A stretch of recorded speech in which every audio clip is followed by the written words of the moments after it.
Então, o assunto de hoje é o que é a igreja. No Novo Testamento, agora nós vamos começar a mensagem. No Novo Testamento, o que eu vou falar aqui você já ouviu, mas eu acho que é preciso ouvir outra vez.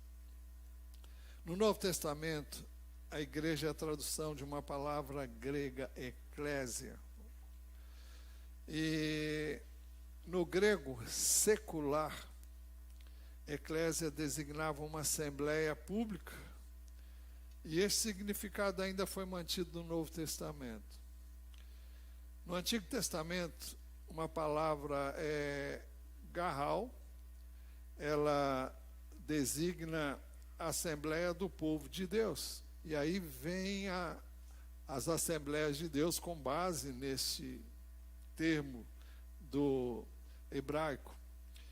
Quando o hebraico, a Bíblia do Velho Testamento foi traduzido para o grego, que era a língua mais falada no tempo de Jesus, e muito antes disso,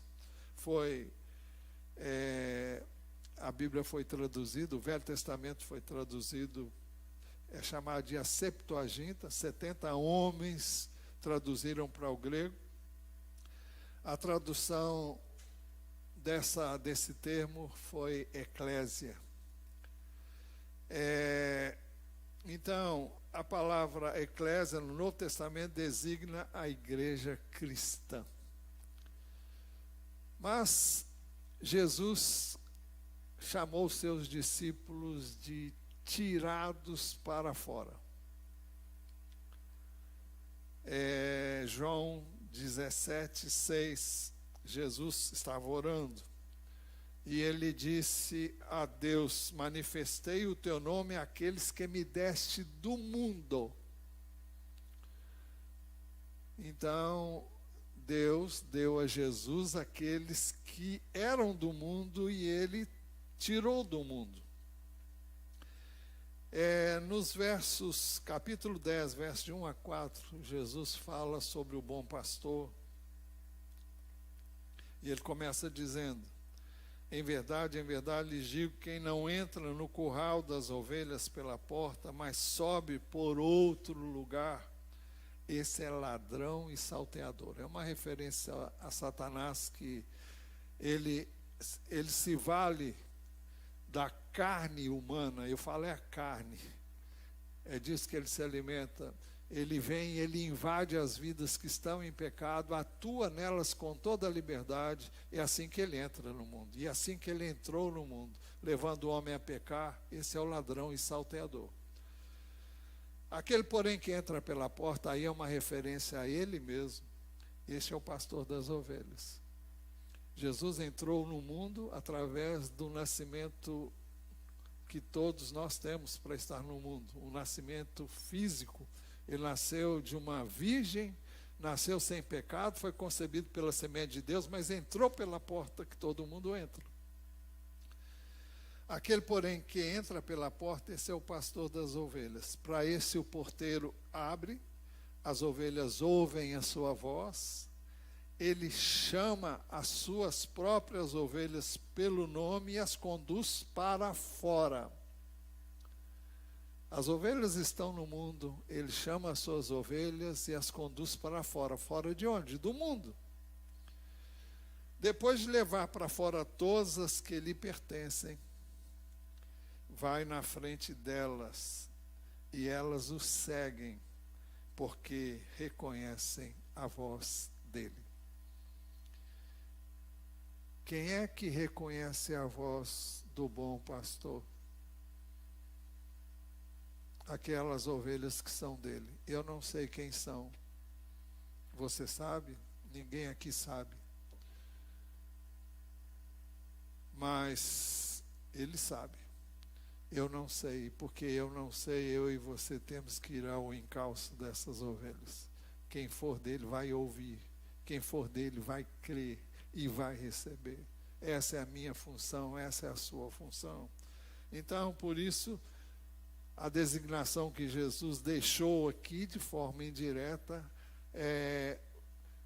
a igreja é composta daqueles que foram tirados do mundo, que o Pai tirou do mundo, porque creram em Jesus e o receberam. A pergunta continua: o que é a igreja? Igreja é a Jerusalém celestial.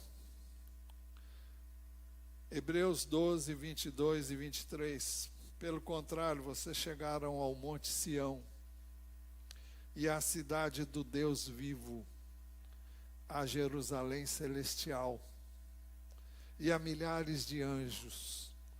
Vocês chegaram à assembleia festiva, à igreja festiva, a igreja dos primogênitos arrolados no céu. Vocês chegaram a Deus, o juiz de todos, e aos espíritos dos justos aperfeiçoados. O autor da Epístola aos Hebreus está falando da igreja no céu, mas ele fala dessa igreja como se já estivéssemos lá. Por quê? Porque ela já nos foi dada em Jesus Cristo.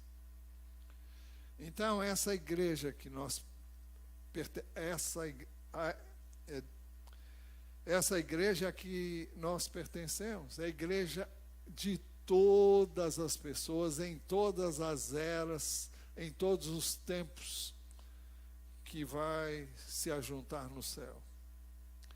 Perguntando ainda o que é igreja. Igreja é a congregação local. É uma congregação local. Jesus disse em Mateus 18, 15 a 18, e nós tiramos esse entendimento desse trecho. Aqui nós temos o ensino como lidar com o irmão que pecou. Se o seu irmão pecar contra você, vá e repreenda-o em particular. Se ele ouvir, você ganhou o seu irmão. Mas se não ouvir, leve ainda com você uma ou duas testemunhas, para que pela fofoca de duas ou três, é isso que está escrito aqui? Pelo testemunho, pelo depoimento de duas ou três testemunhas, toda a questão seja decidida. Então, é para que aquela pessoa ouça de mais de uma pessoa e tenha o testemunho dessas pessoas, e caso elas recusem a dar ouvidos, então elas vão testemunhar. E se ele se recusar a ouvir essas pessoas, exponha o assunto à igreja. A igreja aqui é o termo que é usado em todo o Novo Testamento, a palavra eclésia. E se recusar a ouvir também a igreja, considera-o como gentio e publicano, ou seja, alguém que não é cristão. Em verdade lhes digo que tudo que ligarem na terra terá sido ligado nos céus, e tudo que desligarem na terra terá sido desligado nos céus. Daqui a pouco eu vou explicar melhor esse verso. Então,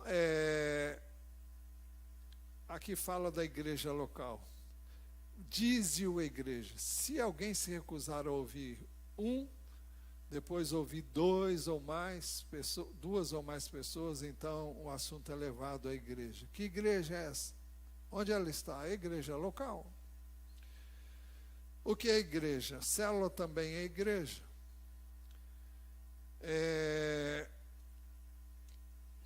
Colossenses 4,15 diz assim: saúde os irmãos de Laodiceia, bem como Ninfa e a igreja que se reúne na casa dela. Tudo leva a crer que seria uma célula da igreja de Colossos, porque eles mencionam os irmãos de Colossos, depois de modo especial aos que se reuniam na casa de Ninfa, a igreja que se reúne na casa dela. Filemon 1:2. 1:2. Aliás, o Filemon só tem um capítulo, mas é verso 2. A igreja que se reúne em sua casa, o apóstolo Paulo se dirigindo a Filemon.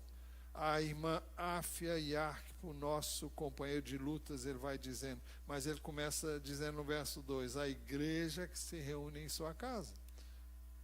Aqueles que se reúnem na sua casa. Seria próprio perguntar o que é a igreja, onde ela se reúne. A igreja se reúne no templo e nas casas. Atos 2,46 diz: diariamente perseveravam unânimes no templo, partiam pão de casa em casa e tomavam as suas refeições com alegria e singeleza de coração.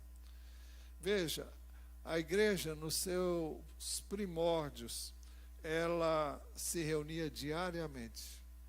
Onde ela se reunia diariamente? No templo e nas casas, porque partiam pão de casa em casa. Parece que celebravam a ceia nas casas todo dia. Esse costume de celebrar a ceia todo dia depois veio a ser no primeiro dia da semana. Outro texto nos faz isso, nos faz saber isso. Mas eles perseveravam unânimes. Eu sei que as circunstâncias eram diferentes, a vida era muito diferente nessa época, mas muitos acham enfadonho estar aqui domingo de manhã e domingo à noite. Muitos acham muito se reunir em célula durante a semana. Há igrejas, irmãos, que reúnem todos os dias ainda hoje. Eu não estou dizendo que é bom senso no contexto que a gente vive fazer isso hoje, mas há igrejas que oram todos os dias. A missão, que depois veio a se transformar em igreja, lá da missão, hoje igreja em Parque Candelária, ela se reunia todo dia para orar. De manhã cedinho, a igreja estava lá para orar, antes do pessoal sair para o trabalho. Nós oramos pouco, e se você tem uma ideia melhor, tem um jeito de fazer melhor do que fazemos aqui, eu não sei, eu tenho de Deus, faz alguma coisa, do jeito que está, não está bom. Queremos ver o teu povo orando. Eu não sei fazer diferente. Eu faço uma relação daquilo que eu entendo que eu sou dirigido por Deus, naquilo que, biblicamente, é o que eu e você precisamos pedir. Agora, se você pensa que pode fazer outra coisa, as mulheres estão se reunindo durante a semana, os homens estão se reunindo, estão buscando, junte-se a essa gente. Junte-se a esses que estão se empenhando. Deus tem abençoado a vida dessas pessoas. E eu queria que toda a igreja estivesse orando, orando, orando e orando. Agora, se você sabe fazer melhor, vem aqui falar comigo. Olha, pastor, por que não faz assim? Eu vou ouvir você. Mas até que Deus fale com você alguma coisa diferente do que tem sido feito aqui no domingo, venha para orar. Venha participar. Atos 2,42 diz: e todos os dias no templo e de casa em casa não cessavam de ensinar e de pregar que Jesus é o Cristo. Todos os dias no templo e de casa em casa não cessavam de ensinar e de pregar que Jesus é o Cristo. A igreja se reunindo no templo e nas casas. E lá no templo, não era um templo como nós temos aqui, não. Era do lado de fora. Era um alpendre, tinha uma cobertura que não cabia todo mundo. Cabia, no dia de Pentecostes, foram 3.000. Depois já eram 5.000. E depois perdeu a conta. Ali não cabia esse povo. O povo se reunia ali. Uns ficavam abrigados do sol, os outros ficavam do lado de fora e ficavam em pé, porque não tinham onde sentar, não. O que é a igreja e quem a instituiu? A igreja não é instituição humana, não. A igreja é uma instituição do Senhor Jesus. Mateus 16, 13 a 18. Indo Jesus para a região de Cesareia de Filipe, perguntou a seus discípulos: quem os outros dizem que é o Filho do Homem? E eles responderam, uns dizem que é João Batista, outros dizem que é Elias, e outros dizem que é Jeremias, ou um dos profetas.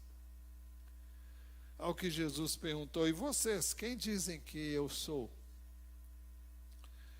Respondendo, Simão Pedro disse, o Senhor é o Cristo, o Filho do Deus vivo. Então Jesus lhe afirmou, bem-aventurado é você, Simão Bar-Jonas. Bar-Jonas quer dizer filho de Jonas, porque não foi carne e sangue que revelaram isso a você, mas meu Pai que está nos céus. Também eu lhe digo que você é Pedro. Pedro significa, é a palavra Petros, que significa uma pedra pequena. Ou, como ele é chamado também de Cefas. No aramaico, a palavra pedra é Cefas. E sobre esta pedra, agora Jesus usou outra palavra. É a palavra Petra, e significa rocha. E com certeza ele não estava se referindo a Pedro, porque não existe outra rocha senão o Senhor Jesus. Isso é muito claro nas Escrituras. E ele disse, sobre essa pedra, sobre esta rocha, edificarei a minha igreja, e as portas do inferno não prevalecerão contra ela. Ele não está falando que o inferno não, do inferno vir a igreja, mas da igreja entrar no inferno e tirar de lá as pessoas que estão perdidas.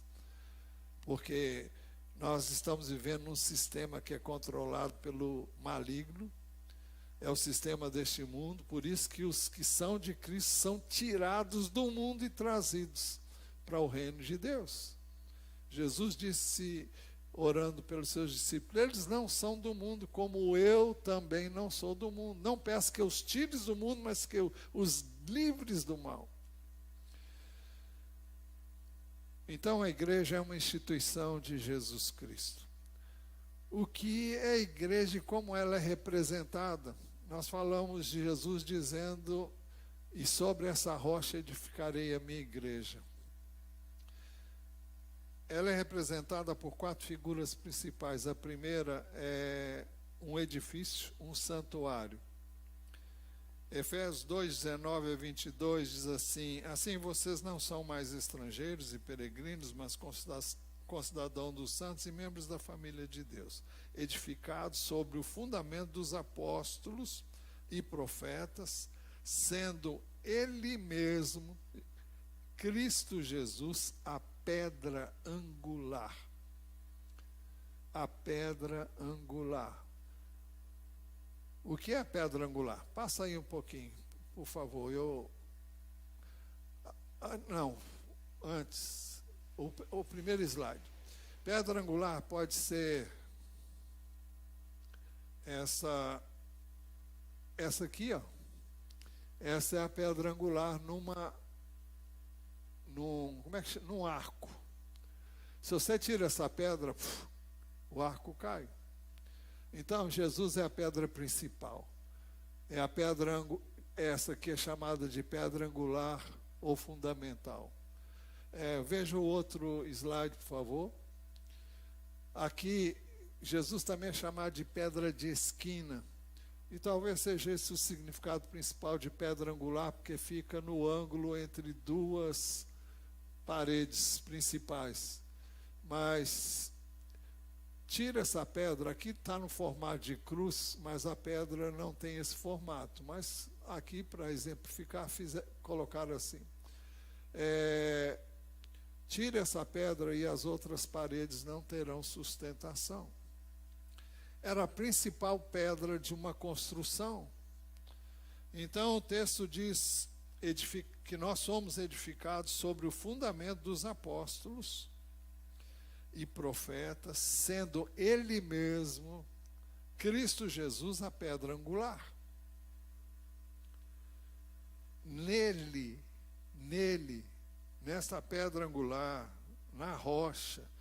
Todo edifício bem ajustado cresce para ser santuário edificado ao Senhor.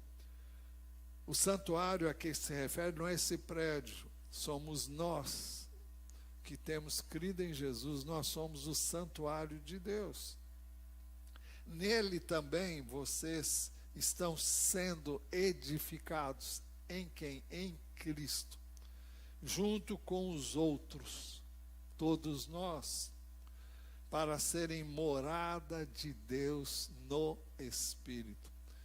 Nós somos morada de Deus no nosso Espírito, mas quando nos reunimos, nós nos constituímos em santuário de Deus. E o Senhor instituiu a igreja para que nos reuníssemos como santuário de Deus. Então, Cristo é a pedra angular, versículo 20. Os apóstolos e profetas são fundamento, é o que vem depois. A igreja deve ser um santuário dedicado ao Senhor, santo, separado para o Senhor. E em Jesus nós somos edificados para a morada de Deus. É o lugar onde Ele reside, onde Ele habita, onde Ele opera, onde Ele age. Na primeira epístola de Pedro, capítulo 2, versos 4 a 7, ele diz assim para nós: chegando-se a ele, a pedra que vive, rejeitada sim pelos homens, mas para com Deus eleita e preciosa. Também vocês, como pedras que vivem, são edificados casa espiritual, para serem sacerdócio santo, a fim de oferecerem sacrifícios espirituais agradáveis a Deus por meio de Jesus Cristo. Pois isto está na Escritura: eis que ponho em Sião uma pedra angular, eleita e preciosa, e quem nela crer não será envergonhado. Portanto, para vocês, os que creem, esta pedra é preciosa, mas para os descrentes, a pedra que os construtores rejeitaram, essa veio a ser a pedra angular. Quem foram os construtores? Os construtores eram os líderes religiosos da época que rejeitaram Jesus. Rejeitaram aquele que veio a ser estabelecido pelo Deus Pai como pedra angular da igreja dele.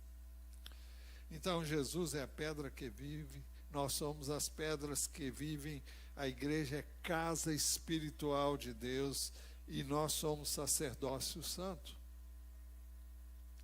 O que é a igreja e como ela é representada? Ela é representada por 4 figuras, a segunda é uma videira. João 15, de 1 a 6. Eu sou a videira verdadeira e o meu pai é o lavrador. Todo ramo que estando em mim não der fruto, ele corta. E todo que dá fruto, ele limpa, para que produza mais fruto ainda. Vocês já estão limpos por causa da palavra que lhes tenho falado. Como é que nós somos limpos?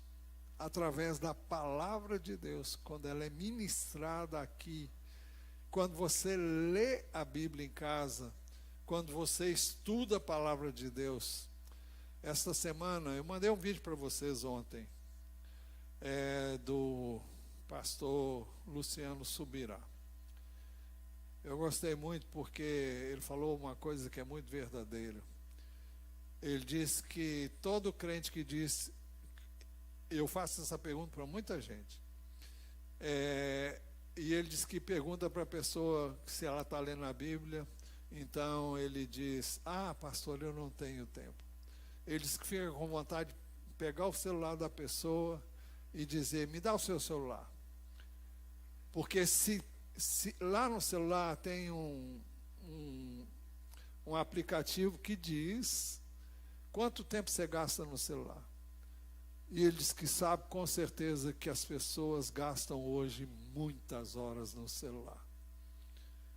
Em vez de ficar vendo vida dos outros, fuçando o que não compete a você, para fofocar, gaste tempo lendo a Bíblia.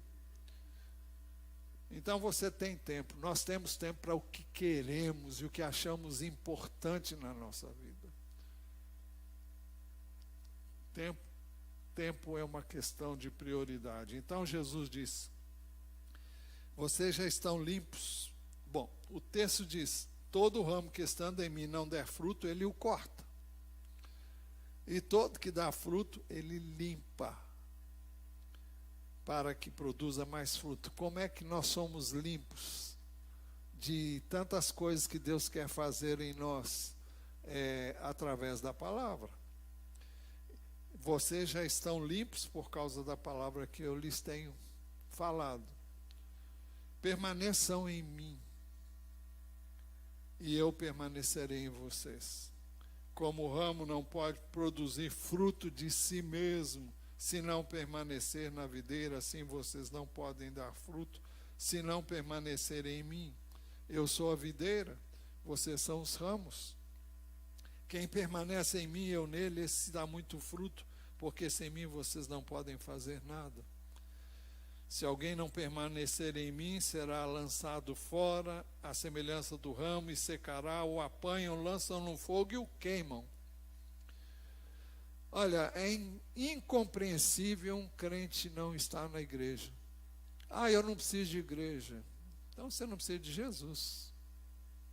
Porque a igreja foi instituída por ele. Ele é o cabeça, ele age por meio do seu corpo. Como vamos ver já já. Então, permanecer nele é permanecer na palavra, é permanecer buscando, é permanecer ligado a ele. Isso fala de comunhão, comunhão com ele, comunhão com o corpo dele. Como vamos ver já já. O que é a igreja e como ela é representada? Ela é representada por 4 figuras principais. A terceira é uma família. Efésios 2,19, assim vocês não são mais estrangeiros e peregrinos, mas concidadãos dos santos e membros da família de Deus. Membros da família de Deus.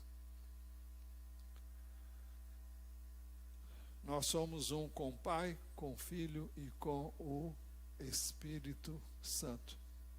Isso vai ser visto já já. O que é a igreja, como ela é representada? Ela é representada por 4 figuras principais. A quarta e última é um corpo humano.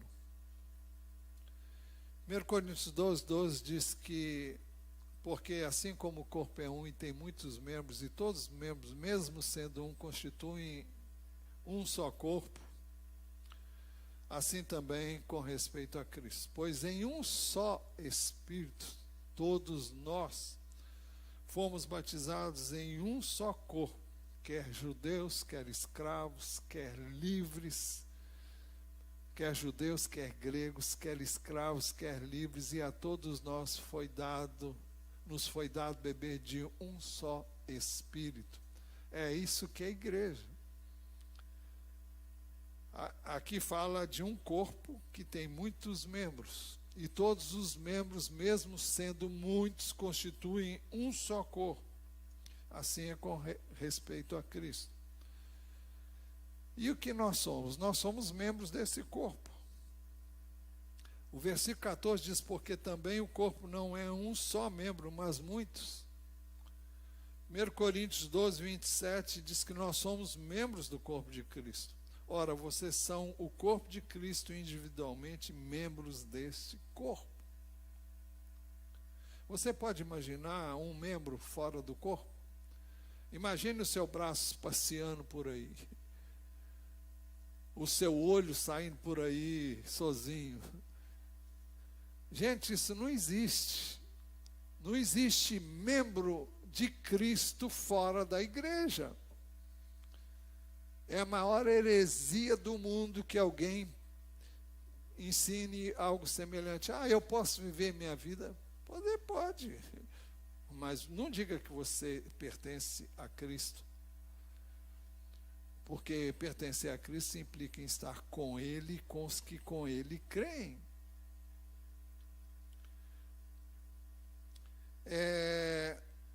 Este corpo tem um cabeça, como não poderia deixar de dizer, todo corpo tem cabeça.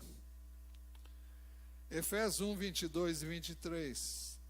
E sujeitou todas as coisas debaixo dos pés de Cristo, e para ser o cabeça sobre todas as coisas o deu à igreja. Aqui diz que Deus sujeitou todas as coisas debaixo dos pés de Cristo, e para ser o cabeça sobre todas as coisas o deu à igreja. Ou seja, para ser o cabeça da igreja,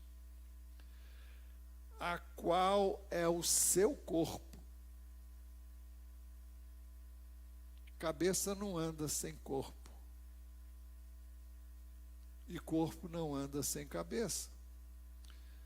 A qual é o seu corpo? A plenitude daquele que a tudo enche em todas as coisas. Então, o que a igreja é? Qual o propósito de Deus para a igreja? Que ela seja a plenitude dele. E como é que a igreja vai ser a plenitude dele se ela não se reúne? Se ela não se ajunta como um corpo? Se ela não age como corpo? Se ela não vive como corpo?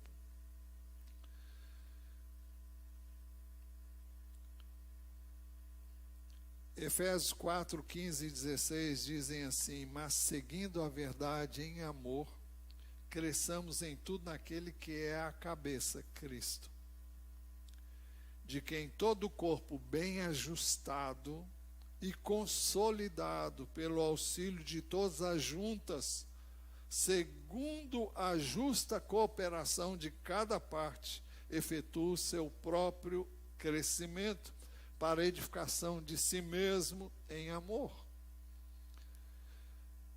Olha, como é que aqui diz que o corpo deve estar bem ajustado.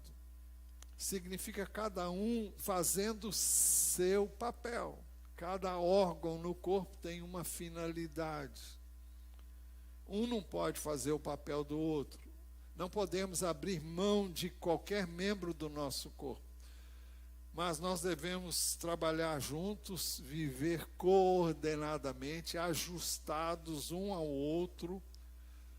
Há uma unidade, não existe nada separado. Tudo é feito em comum, tudo é feito junto. Então, aqui diz, segundo a justa cooperação de cada parte, efetua o seu próprio crescimento. Eu cresço na comunhão com o irmão, na participação uns com os outros, para que eu seja edificado, isso em amor. Então, para o corpo funcionar como corpo, cada um deve estar cônscio de que tem um cabeça. E corpo não anda sem cabeça. Membro não anda fora do corpo, e muito menos da cabeça. Nós devemos estar bem ajustados um ao outro, consolidado pelo auxílio de todas as juntas, de todas as partes. Para o corpo funcionar como corpo, deve haver justa cooperação de cada parte. E aí entra o serviço de cada um. Então não fuja a responsabilidade de servir. Eu ando muito cansado. Olha, você vai descansar quando você servir a Deus. Servir a Deus não é um peso. O peso são os problemas que você tem lá no mundo. Esses que fazem você ficar cansado. Eu quero trazer uma mensagem aqui. Deus me trouxe à mente ontem ou anteontem, eu não sei ao certo, que fala que o nosso descanso é quando nós paramos tudo para estar com o Senhor. E fala da reunião com o povo de Deus. Isaías capítulo 58 fala sobre isso.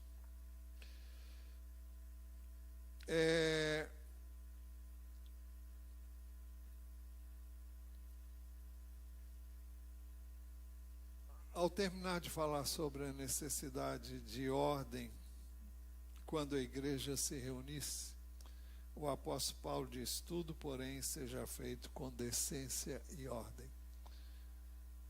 Nenhum de nós pode fazer o que quer, do jeito que quer. Nós devemos estar sujeitos uns aos outros, servindo uns aos outros de acordo com o dom, com o serviço que Deus deu a cada um de nós para fazer.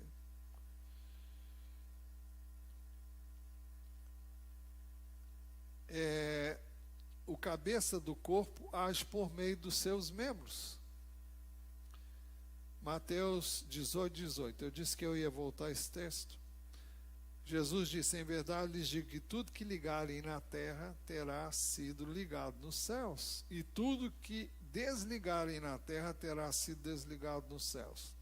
Primeiro o cabeça desliga no céu, e o que ele desliga lá, a igreja faz aqui. Alguém pode dizer: mas será que há sintonia? Há sintonia quando nós dependemos dele, quando nós buscamos a face dele e vivemos a igreja como plenitude dele. Então nós devemos buscar isso e devemos fazer isso, porque ele age por meio da igreja. A igreja é o seu corpo, é o instrumento dele para divulgar a obra que ele tem em mente realizar. O funcionamento da igreja como um corpo, quantos minutos eu tenho, Bia?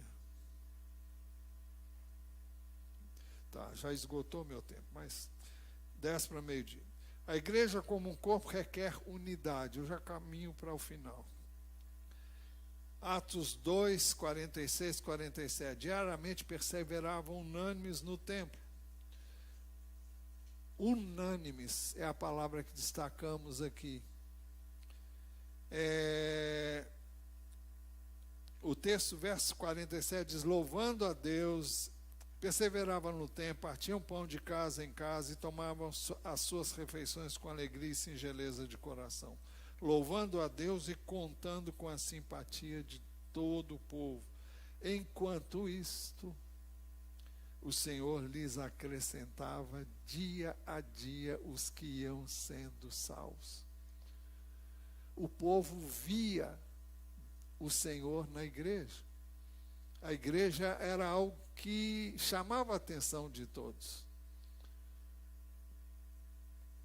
Eu creio que está faltando isso em nós. Nós precisamos chamar a atenção dos outros, não usando roupas espalhafatosas, nem gritando para as pessoas nos verem, mas vivendo o Evangelho como deve ser vivido. A unidade espiritual foi feita por Jesus por meio do Espírito de Deus. Veja o que diz João 17, 22 na oração dele. 22 e 23.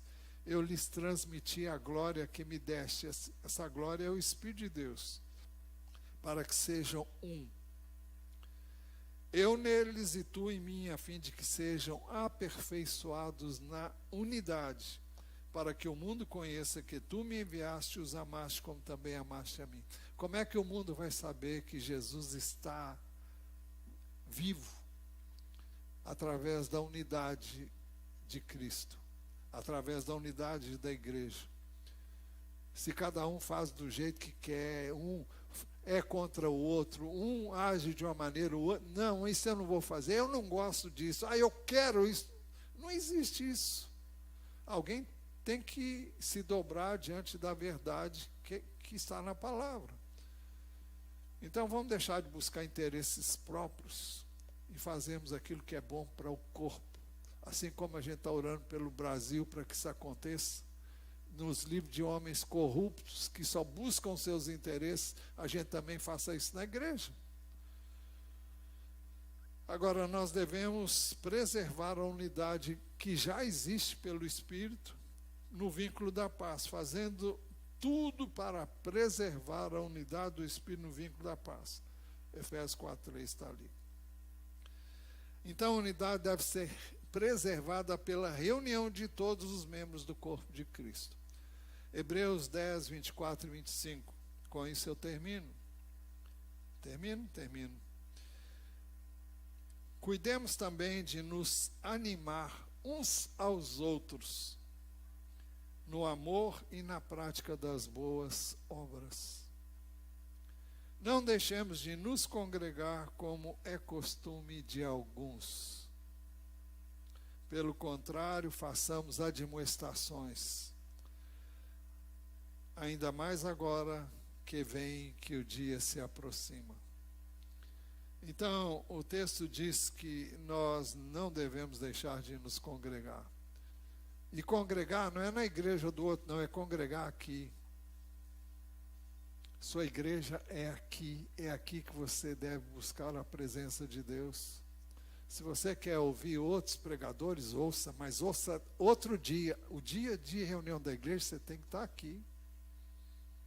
Não faz sentido você sair daqui para ir ver alguém. Ah, em tal igreja tem uma pessoa lá. Olha, quem está na igreja e a pessoa principal é Jesus. E ele age aqui do jeito que age lá.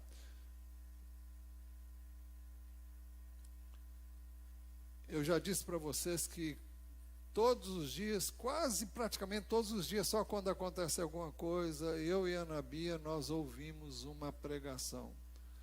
Normalmente é da Joyce Maia. Gosto mais dessa mulher, porque ela, até agora ainda não encontrei, olha, 99,9% do que ela fala, eu assino embaixo. Não vou dizer que assino tudo não, mas assino. Outro, gente boa, Luciano Subirá. Jesus Cop. Cópia de Jesus. Como é que é o nome dele? Como é que é? Douglas Gonçalves. Então, são pessoas que falam coerência, pregam coerentes com a Bíblia. E, bom, e eu e a Ana Bia estamos sempre ouvindo essas pessoas. Agora, nunca deixamos de estar aqui para ver essas pessoas. Você pode ver isso todo dia. E quando é que a gente vê? Enquanto estamos almoçando. Conclusão, almoçando ou jantando? Por isso, deixar de nos reunirmos como igreja, quer no templo, quer nas casas, é jogar no ralo a oportunidade de nos encontrarmos com Jesus. Por que com Jesus? Ele não está vivendo em você? Sim. Mas onde é que ele age e opera? É quando nós nos reunimos como igreja no nome dele. Nós perdemos a oportunidade de vê-lo operando através uns dos outros, os membros do seu corpo que são a sua igreja. Temos um privilégio então enorme de estarmos com Jesus quando nos reunimos como igreja. Então, abra os seus olhos e enxerga. Quem tem ouvidos para ouvir, ouça.